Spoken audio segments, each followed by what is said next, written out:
slipping through the auction room at 5 million too, and I'm going to sell it here. Fair warning, at $5,200,000. Jen, the Catalan is yours. Congratulations. Thank you very much indeed. What kind of a ship model could be worth more than your car or even your house? We are diving into the secret world of maritime auctions, where handcrafted wooden ship models sold for shocking prices you'd never believe. Before we dive into the top 5 most expensive ship models ever sold at maritime auctions, let's clear up 2 quick things first. First, I'm only counting wooden full-hull builders models, or wooden display scale models. Not tin toys, not clockwork boats, and definitely not those fancy silver presentation models.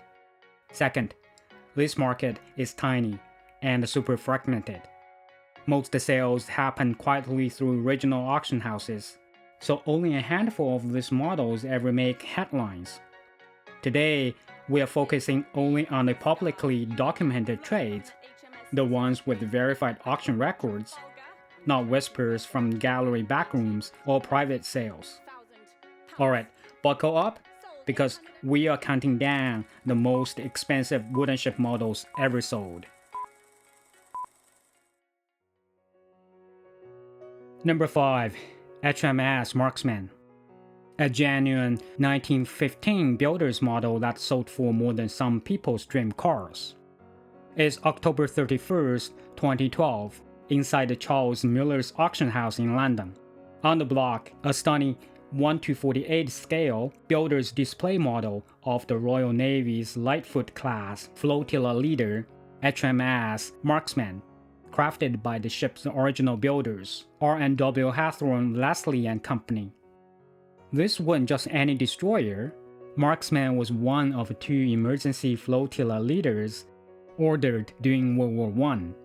Big, fast, and deadly. She displaced 1,440 tons, powered by triple Brown Curtis turbines, pushing her to 34.5 knots, armed with 4 4-inch quick fires and torpedoes, and crewed by 104 men. She even fought at Jutland under Commander Norton Sullivan, leading the 12th Destroyer Flotilla. After the war, the royal ship was scrapped in 1921, but her model, her miniature twin, survived. For nearly a century, it sat sealed inside its original mahogany display case. Dust-tight, untouched, perfect. You see, builders' model weren't toys. They were shipyard masterpieces, made by the same craftsmen who built the real thing, each one carved from solid mahogany or boxwood, fitted with brass and nickel silver details, and displayed on the glass like a royal crown jewel. They were built right inside the shipyard's model department, scaled directly from the ship's blueprints, to show the Admiralty or owners exactly how the finished vessel would look. That's why they were so precise, so rare, and so insanely valuable today. When Marksman's model hit the auction floor, the estimate was modest, 15,000 to 25,000 pounds. Then the room exploded. Phone rang non-stop, overseas bidders jumped in, and one very determined Canadian collector simply refused to quit. When the hammer finally dropped, the room went quiet. Final price, £79,360, including buyer's premium. That's more than triple the estimate, roughly $120,000 US. And just to put that in perspective, in 2012, that kind of money could have bought you a brand new Range Rover Vogue TDV8 or a shiny Porsche 911. But instead, someone chose a 3-foot-long destroyer in a glass case. And honestly, for a builder's model this perfect, I totally get it. Number 4. RMS Ascania Cutaway Builder's Model. We are diving into something extra special now. A rare shipbuilder's cutaway model of the RMS Ascania for the Cunard line. made around 1925, that stunned the auction room. The date isn't crystal clear, but according to Bonnen's April 14, 2010 report, an important private maritime collection sale in New York featured this stunning piece. The ship itself, RMS Ascania, was one of Cunard's legendary A-class intermediate liners. Built for the Canadian service between London, Quebec City, and Montreal. She launched it in 1923, completed in 1925, a bridge between the golden age of ocean liners and the grim reality of war. When World War II broke out, Ascania was requisitioned and converted into an armed merchant cruiser, later refitted as a landing ship infantry, carrying troops in major Allied invasions from Sicily to southern France. After the war, she returned to civilian life, refitted for transatlantic service in 1947, and kept sailing until 1956, when she was finally retired and scrapped the following year. She was the only ship of her class to return to peacetime service, a symbol of resilience and reinvention.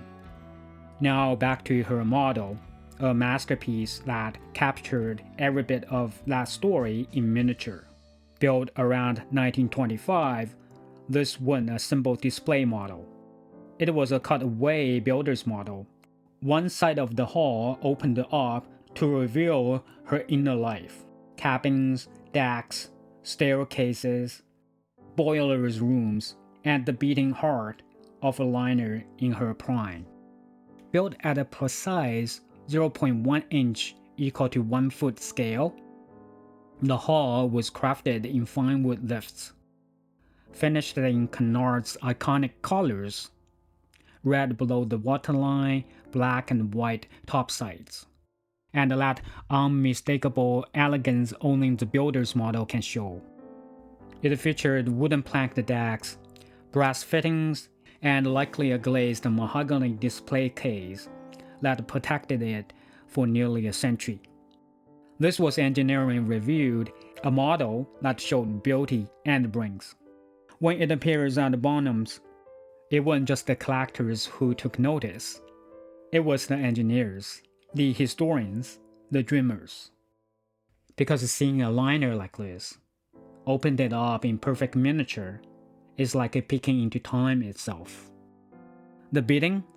Intense. Cutaway builders model almost never hit the market, and when they do, they cause a storm.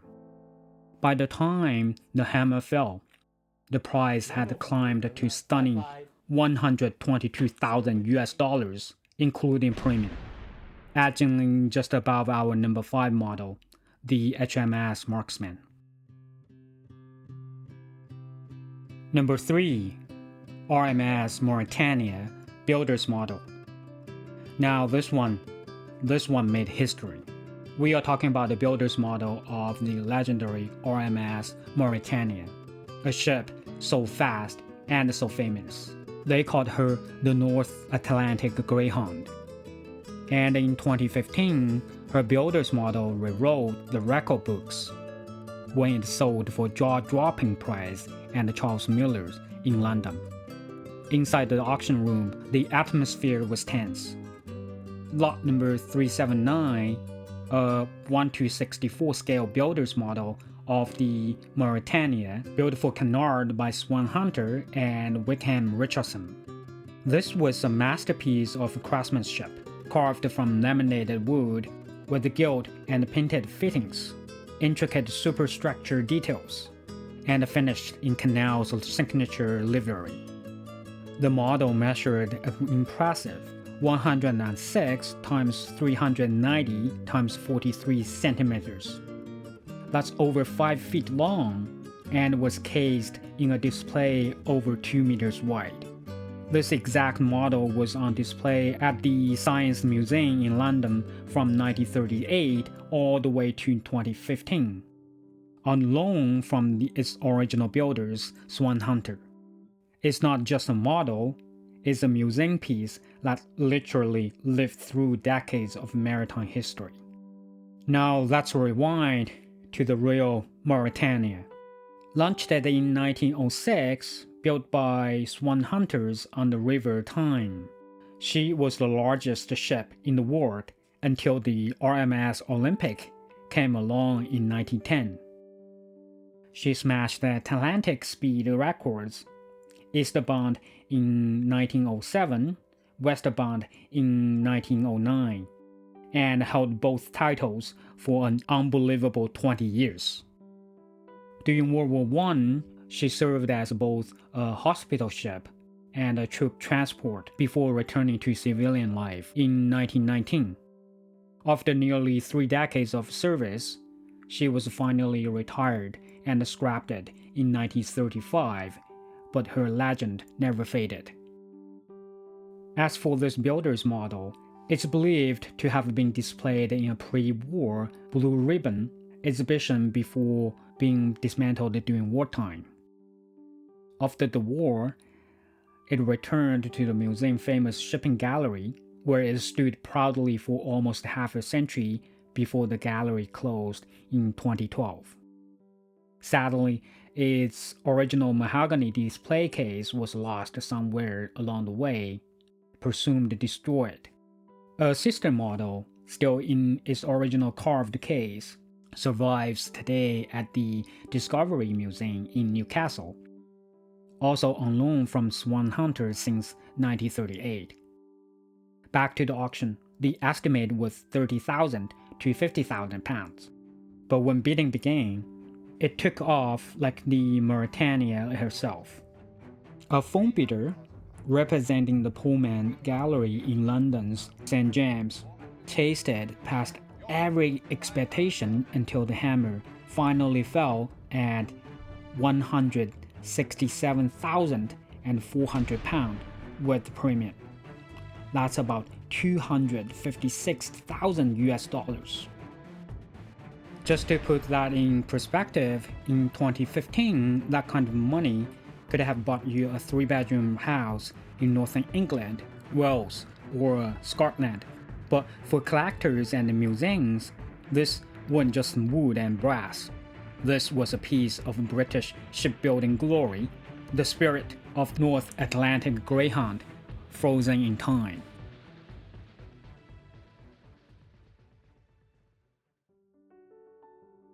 Number 2, HMS Victory. Now this one isn't just rare, it's historic. We are talking about the HMS Victory, Admiral Nelson's flagship and Trafalgar, and the only known contemporary full-hull model in her Trafalgar state. On July 5th, 2022, inside Sotheby's London, an extraordinary early builder's model of Victory on loan to the National Maritime Museum in Greenwich since 1962 went up for auction. For decades, this model has been studied, admired, even worshipped by naval historians. It wasn't just a replica, it was a reference piece for understanding how Nelson's flagship truly looked when she fought her most famous battle. Built around 1800 to 1803, during Victory's Great Repair at Chatham, the model captures her in the prime of her fighting life. Scale 1:48, measuring about 56 inches long, carved in wood, painted, and finished with painstaking accuracy by shipyard's craftsmen. This wasn't made for decoration, it was made for documentation. A model like this was how the Navy preserved the truth in timber and paint. By 1799, Victory was already 30 years old, tired, leaking, and on the verge of being scrapped. But the Navy couldn't let her die. She was too fine a 3-deckers to waste. So in August 1799, the Navy Board ordered a complete overhaul at the Chatham Dockyard, a great repair that stretched into 1803. When she emerged, Victory was reborn, stronger, sleeker, and ready for the fight of her life and Trafalgar in 1805. Owning this model, and a few of Constable sketches show her exactly as she appeared in that fateful year. It's like holding a time machine in glass and oak. In the 19th century, the model passed into the hands of the Green family, the famous shipbuilders of Blackwall Yard in East London. Their yard was legendary, building East Indiamen, whalers, frigates, even steam and iron ships. And like any great builder's yard, Blackwall displayed its pride. Ship models weren't just ornaments. They were proof of mystery, the calling card of shipwright's skill. For decades, this Victory model stood among them, a silent ambassador of Britain's maritime greatness. Fast forward to the auction room at Sotheby's, the crowd knew what they were looking at. This wasn't just another museum piece. This was the only surviving builder's model of HMS Victory in her Trafalgar form. The bidding was fierce. Phone lines, private collectors, institutions. Everyone wanted a piece of naval legend. And then the hammer dropped. £656,000 sold. The winning bidder, the National Museum of the Royal Navy in Portsmouth, ensuring that Victory's model would return home alongside the real ship herself. At the time, that was roughly $810,000, the price of a 1 or 2 bedroom condo in San Francisco. But what it truly bought was a piece of Nelson's triumph, a priceless, handcrafted echo of the ship that changed the course of naval history, and the pride of an entire nation, preserved forever in miniature. Before we move on to our number 1 on the list, let's pause for a moment, because we just talked about the HMS Victory, and for many ship modelers, that's the dream, the ultimate build. These days, every major model brand has their own take on her, from Ascania Latina's classic release, Oakley's and Amati's stunning limited editions, to Corel and Mantua's sectional kits. And if you like something bigger, Billenboats and Caldercraft have you covered. Even plastic modelers can join in, with the Revell and Hellers offering their own versions of Victory. Now, one question I get all the time is, which one is the best? And honestly, the best kit is the one you actually finish. Because every model, whether it ends up in a museum or on your workbench, is built with the same spirit. Every plank, every line, every drop of glue is all about patience and the joy of creation. So don't wait for the perfect kit. Pick one that speaks to you. Start building and enjoy the process. That's what connects us, from the great shipwrights of history to today's builders at home. The love of ships, craftsmanship, and the stories we bring to life. Alright then, let's raise anchor and move on to the number 1 ship on our list. Number 1, the late Queen Anne Navy board model. Now we're stepping back in time to the age of oak, gold leaf, and gun decks. This isn't just a model, it's a relic of royal shipbuilding art. An extremely fine 1:48 scale Navy board model of an unrigged, partially planked English 2-deck, fifth-rate warship built to the 1706 establishment, the very blueprint of Queen Anne's Navy. Made around 1710 to 1724, this masterpiece was crafted from fruit wood and boxwood, showing every curve and rib of its hull. Look closer and you will find a hand-carved lion figurehead, gilded warriors, cherubs, and classical maidens decorating the stern. The ship's galleries are fully glazed, the gun ports lined with painted chinoiserie and gilt ornamentation. The bowworks finished in Venetian red and black lacquer. Even the bell was a proper belfry. Everything about it screams precision, power, and pride. This wasn't a toy, this was how the Admiralty dreamed ships into existence. An exact miniature made to persuade, impress, and define the Royal Navy's standards. Every detail from the exposed frame constructions to the delicately turned balustrades shows the model maker's genius. And to top it off, it sits inside a spectacular 19th century neoclassical glass temple case with iconic columns and a carved balustrade base, as if the ship itself were a shrine. By the early 1700s, fifth rates were the Navy's fast, two-deck cruisers, small, swift, and powerful enough to scout, hunt, and chase down privateers. They were the eyes and the claws of the Royal Navy, balancing speed and firepower in an age before the great frigates ruled the seas. When this model appeared at Christie's London, it was already legendary.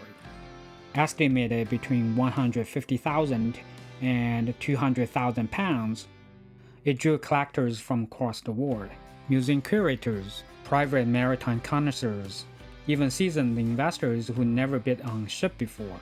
And then the room caught fire. Bids climbed fast. 250,000 pounds, 400,000 pounds, then 600,000 pounds. When the hammer finally fell, he sold for a staggering 663,750 pounds, including premium, roughly 1.08 million US dollars at the 2003 exchange rate. To put that in perspective, in 2003, you could have bought your luxury home in Los Angeles for that money.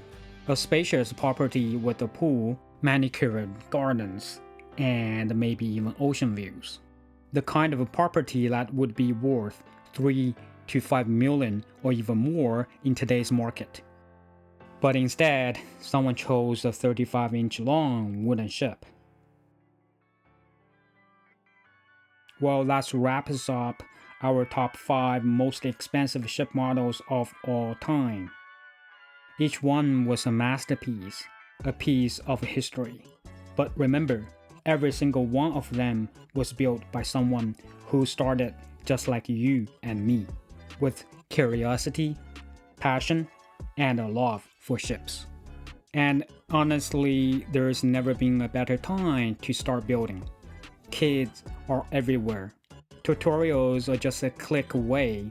Tools are easy to find, and there is an entire community of builders out there ready to cheer you on. You don't need to be an expert. Just bring your patience, a bit of creativity, and the will to start. So why not now pick a kit, open the box, and watch your ship come to life. Plank by plank, sail by sail. And hey, who knows, a few decades from now, your model may be the one going under the hammer for a small fortune. But in the end, it's not really about what your ship might sell for. It's about the journey. Because every cut, every plank, every tiny detail you build, that's the part that's truly priceless.